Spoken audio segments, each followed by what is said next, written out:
javno komunalno podjetje pripravlja baze podatkov in da pravzaprav postopek pelje v to smer, da ko bo centralna čistilna naprava v rednem obratovanju in ko bodo znane površine in pa tudi lokacije, kateri uporabniki odvajajo padavinsko vodo v kanalizacijski sistem, da bomo takrat šele lahko z tem elaboratom določili, kolikšen je pa ta znesek.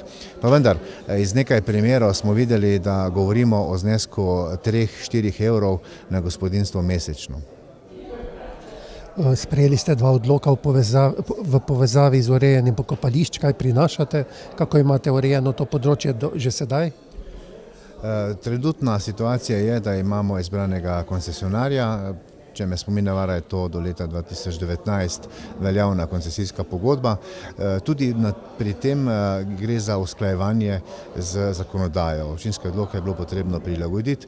Seveda bila so različna razmišljanja tudi o tem, da bi dobo trajanja koncesije skrajšali iz 10 na 5 let, pa vendar je potem prevladalo stališče, da smo ohranili 10-letno obdobje, kajti nekdo, ki se loti opravljanja neke dejavnosti, vseeno ni tako enostavno, mora priskrbeti in opremo in kadar ljudi in seveda za 5 let ne verjamem, da bi se kar tako kdo lotil takšne naloge, kot je ravno pokopališka dejavnost.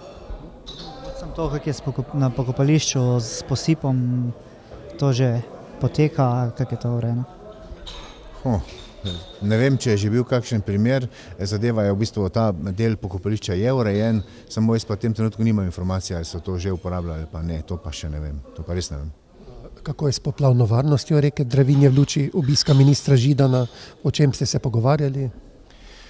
Po skoraj 30 letih prizadevanj, da bi poplavno varnost reke Dravinje le izboljšali, smo pred 2 letoma prišli do situacije, ko so vse tiste razprave in pa vsi projekti v zvezi z gradnjo zadrževalnika Perovec padli v vodo, dobesedno padli v vodo, kajti strokovna revizija na ARSO-tu je ugotovila, da so to predrage rešitve glede na samo problematiko in tako smo mi že nekako poskušali čim prej priti do projekta izgradnje 2 poplavnih nasipov, in sicer gre za del naselja Mlače, desno ob regionalni cesti, tiste 3 hiše, in pa poplavni nasip okrog naselja Zbelovo, in sicer tako, da bi nekje kakšnih 500 metrov pred samim naseljem bila tudi regionalna cesta dvignjena in potem seveda s tem obrambnim nasipom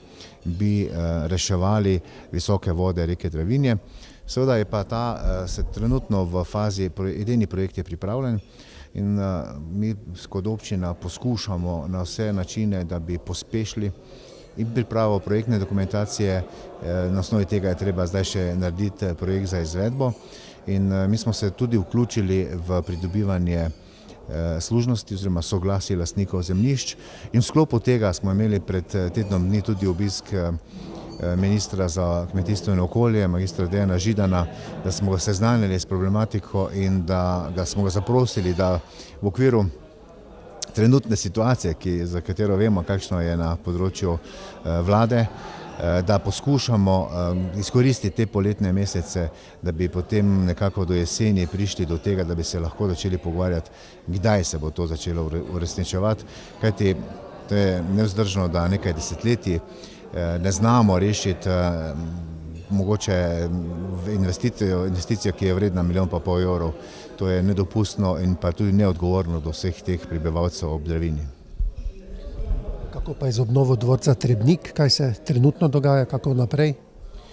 Dvorec Trebnik je v zaključni fazi, ravno v te dni še brusijo parket in izvaja tista zaključna dela v notranjosti in pa tudi istočasno se ureja okolica, tako da gradnja bo končana v predvidenem roku, to je do konca meseca junija. V naslednjih dneh pa bomo tudi objavili razpis za izbiro tistega, ki bo s tem objektom upravljal in izvajal to dejavnost v samem dvorcu. Sosednji objekt je pa brez strehe, kaj imate tam na načrtu?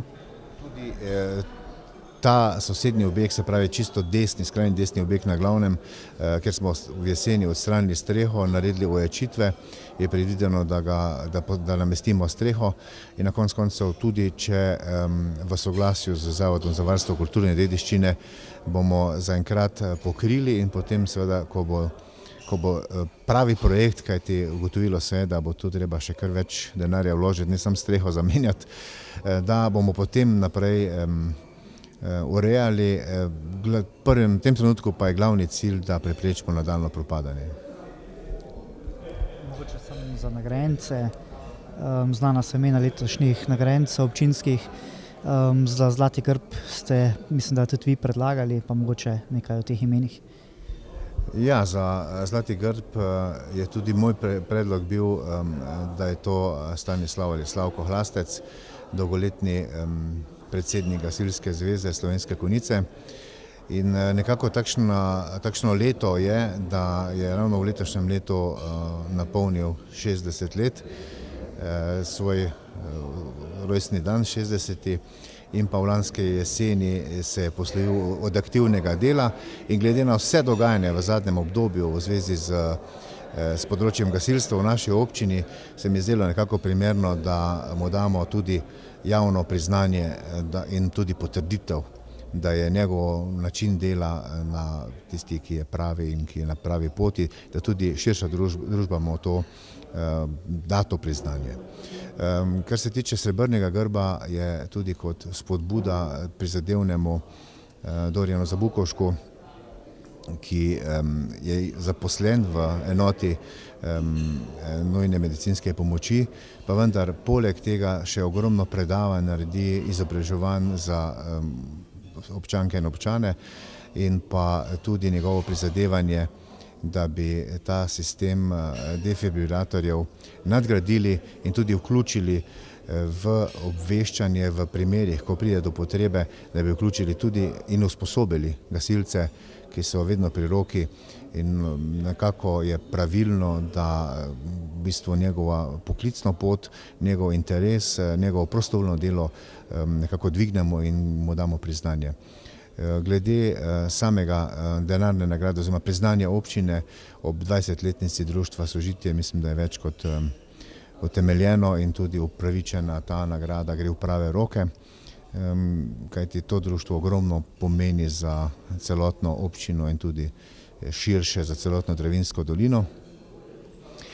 Glede na razpravo na kvizu, ker sta bila dva predloga za bronasti grb, pa na koncu je potrebno v demokraciji spoštovati tudi takšno odločitev, ki jo je predlagal kvijaz in potrdil občinski svet, da letošnje leto ne podeli bronastega grba.